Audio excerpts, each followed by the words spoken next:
what's that one? What? That one there, on your arm. Oh, well, it's a tattoo. I got that removed. Don't tell me. Don't tell me. Mother.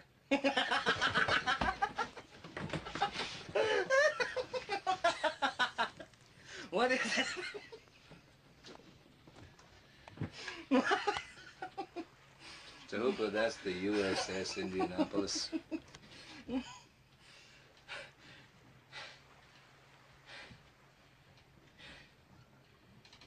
You were on the Indianapolis? What happened? Japanese submarine slammed 2 torpedoes into our side, Chief.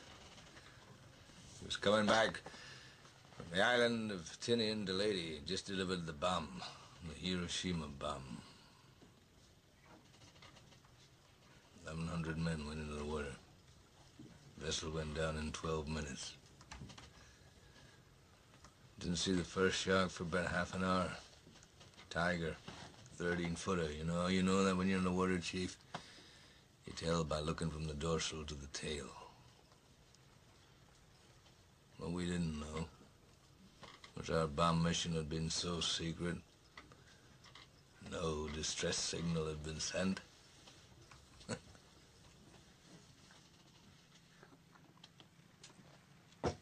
They didn't even list us overdue for a week.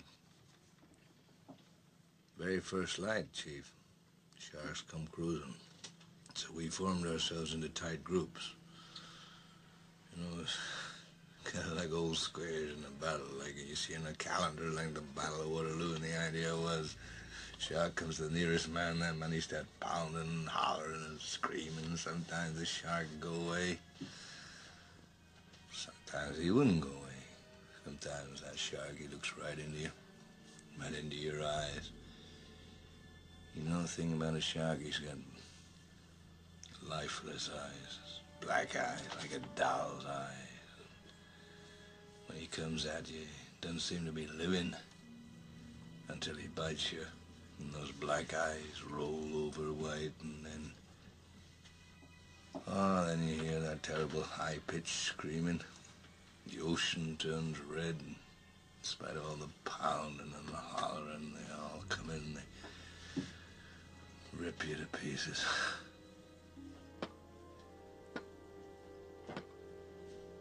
By the end of that first dawn, lost 100 men.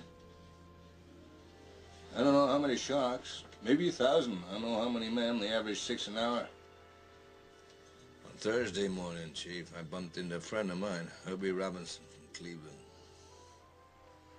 Baseball player, bosun's mate. I thought he was asleep. Reached over to wake him up.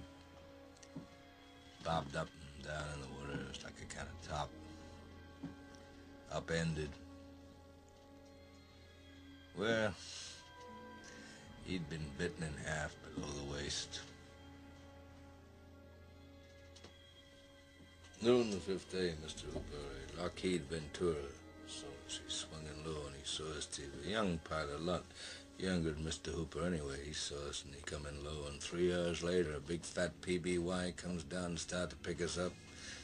That was the time I was most frightened, waiting for my turn. I'll never put on a life jacket again. So 1,100 men went in the water. 316 men come out. The sharks took the rest June the 29th, 1945. Anyway, we delivered the bomb. Although the movie Jaws is fiction, the sinking of the USS Indianapolis was anything but. The USS Indianapolis is the largest casualty at sea in the history of the U.S. Navy. 880 of my buddies did not make it. Only 317 of the 1197 survived those 4.5 days swimming with the sharks, literally. When he was 20 years old, Edgar Harrell from Kentucky was in the U.S. Navy during World War II in the Pacific Theater. He was a crew member of the ill-fated USS Indianapolis, which secretly delivered uranium as part of the Hiroshima bomb. Because of the secret mission of the ship, the Indianapolis wasn't even missed after it had been torpedoed by a Japanese submarine around midnight, July 30th, 1945. What happened to me? Well, I abandoned ship and joined some buddies and watched the ship go down. It went down in about 12 minutes, and my home is gone. I'd been aboard it, for several months, and I'm in a group of 80. The third day at noon, there's 17. When I was picked up at the end of 4.5 days, I'm with a Navy lieutenant. Now, the big story is in between what happens each of those days.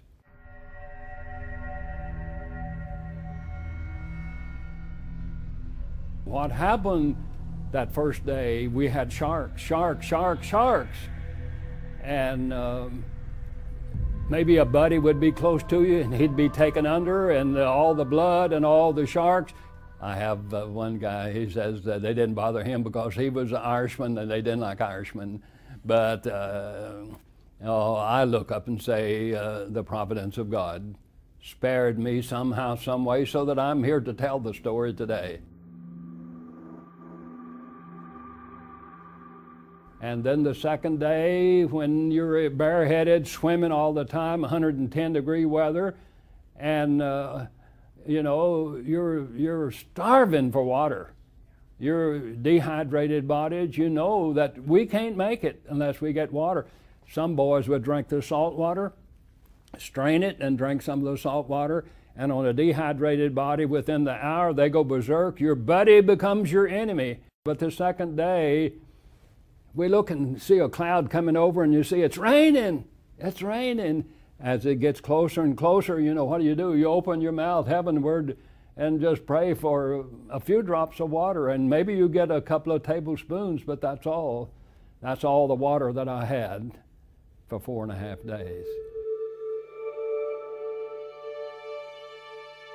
By the third day at noon, more boys are gone. For various reasons. Hypothermia. I happened to abandon ship with my dungarees on, and so I'm managing to contain some of my body heat in my clothing.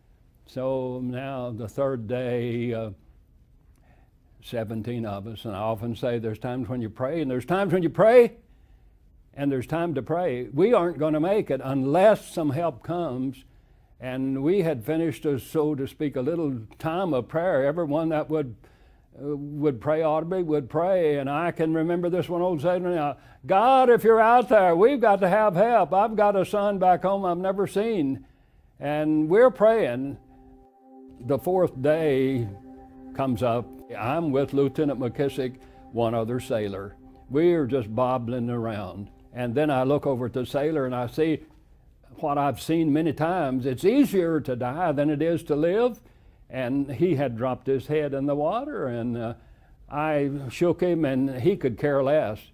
But he responded, he was alive, and he raised up. I checked him the second time, same thing. The third time it's too late, so it's just McKissick and myself. And so it's late in the afternoon now, this fourth day. And all of a sudden, I said, I hear a plane, and he hears the plane too.